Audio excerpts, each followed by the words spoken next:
In 2020, Boohoo, a leading British fast fashion brand, faced a crisis that shocked the retail world.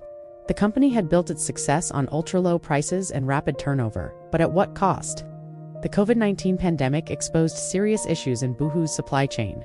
Unsafe and unhygienic working conditions, allegations of modern slavery, potential overestimation of profits. The crisis revealed the hidden costs of low prices for customers and workers alike. The COVID-19 pandemic exposed serious issues in Boohoo's supply chain, unsafe and unhygienic working conditions. Allegations of modern slavery, potential overestimation of profits. The crisis revealed the hidden costs of low prices for customers and workers alike. This case illustrates the realities of corporate ethics in fast fashion. Low prices often come at the expense of workers' rights. Ethical lapses can trigger crises that affect profits and brand reputation. Students learn to analyze organizational, ethical, and business challenges in complex supply chains. Fast fashion companies like Boohoo must balance growth with responsibility and transparency.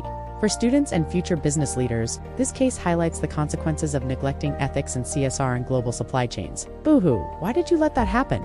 Offers a deep dive into business ethics and CSR, insights into supply chain responsibility in fast fashion, lessons on balancing profit, ethics, and public trust. Explore the full solution at thecasesolutions.com, where ethics, strategy, and business intersect.